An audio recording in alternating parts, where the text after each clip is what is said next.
So, when I say the Dark Ages, what picture pops into your head? My guess is it's probably crumbling cities, wild forests, and, barbarians.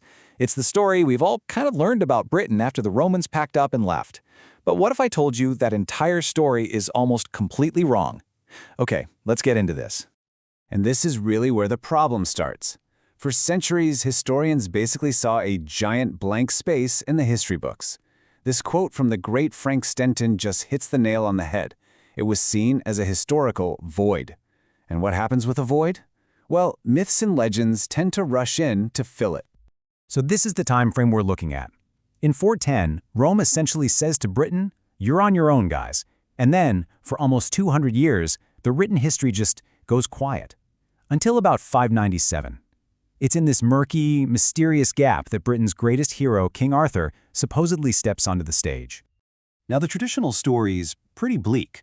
Rome leaves, and poof, society just collapses.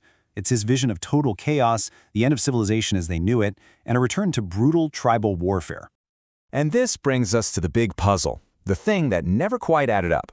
If this was really an age of total barbarism and collapse, how on earth does it also produce a legendary king who united the country and brought peace? Was Arthur just a fairy tale made up to make people feel better, or is there something we've been missing? To find the answer, we have to put down the old history books for a second and pick up a trowel, because modern archaeology is completely rewriting the story of this era. And honestly, what they're finding is just astonishing. Let's start with the Roman cities. The old view was that everyone just fled, leaving them to become ghost towns. But the new evidence tells a totally different story. Life didn't just stop. No way. In a lot of key places, people adapted, they rebuilt, and they even thrived. And the evidence is just so cool when you dig into it. I mean, take York. Archaeologists found locally made pottery, which proves people were still making and selling things well into the 5th century. In Roxeter, they found a gigantic timber building, laid out using Roman measurements built more than a century after the legions were born. And way up on Hadrian's Wall, at a fort called Birdoswald, someone built a massive wooden hall right on top of an old Roman granary. That's a power move, something a big-shot local leader would do. This isn't collapse, this is reorganization. I love this quote from the archaeologist Tony Wilmot. You can just feel the pure shock and excitement in his words. This is a guy seeing something that completely shatters the textbook version of history right in front of his eyes. A total jaw-drop moment that helped change everything. Okay, so what about the countryside? The myth is this romantic image of it all going back to a wild, untamed forest. But science blows that idea out of the water.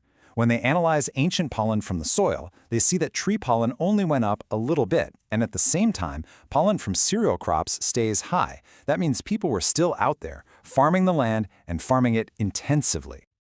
All right, so society didn't just fall apart. But surely Britain was cut off, right? A lonely island isolated from the rest of the world? Nope, not even close. In fact, this is where the story gets even more wild. Post-Roman Britain was doing business with the global superpower of the day. Let's head down to Tintagel in Cornwall, the legendary birthplace of Arthur. Archaeologists were digging there and found this massive settlement from this exact time period, and it was just littered with thousands of pieces of fancy pottery. The crazy twist? None of it. Not a single piece was made in Britain. So if it wasn't British, where did it come from?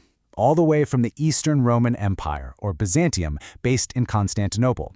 This was a serious trade network. Britain was exporting its most famous resource, tin, and in return, the British leaders were importing the good stuff, luxury goods like wine and olive oil from the Mediterranean. But it was more than just stuff changing hands. It was diplomacy, status, and ideas flowing back and forth. The pottery they found were these things, transport amphorae. The best way to think of them is as the heavy-duty shipping containers of the ancient world. An archaeologist came up with the perfect description. They were the Coca-Cola tins of their day.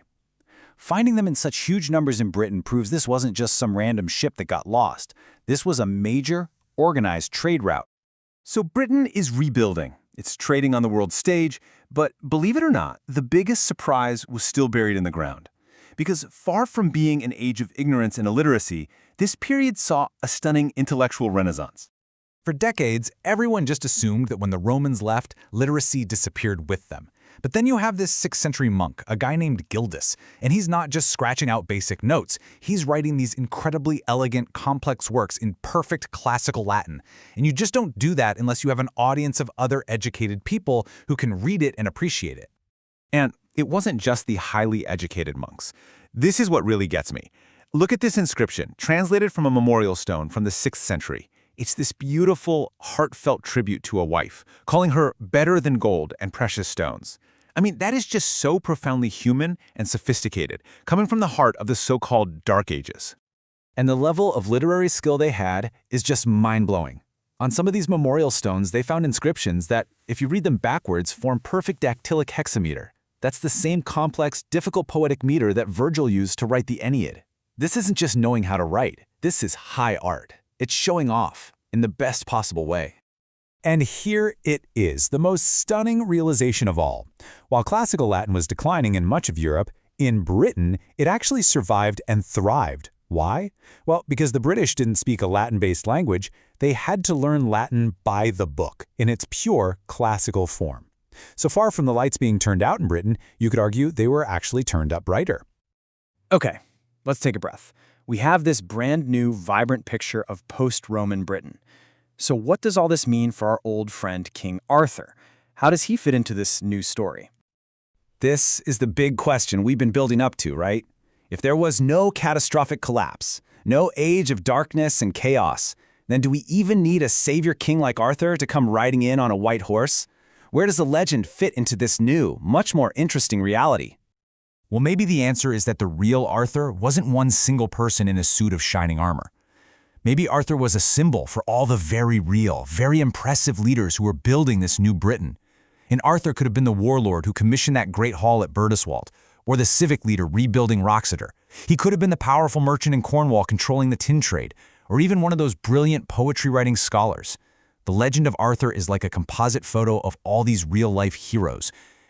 And what that means is that the real Camelot wasn't a single fairy tale castle. The real Camelot was the society itself. This creative, tough, surprisingly global society that they forged from the embers of the Roman Empire. And honestly, that's a way more powerful and exciting story than the myth. So, in the end, all the evidence is pointing to one thing. The Dark Ages in Britain never really happened. At least, not in the way we've always imagined. What we're actually seeing is an incredible period of adaptation, connection, and intellectual brilliance, which leaves us with a much, much better question. The question isn't about what was lost when Rome left. The real question is, what did this incredible, resilient society go on to build next?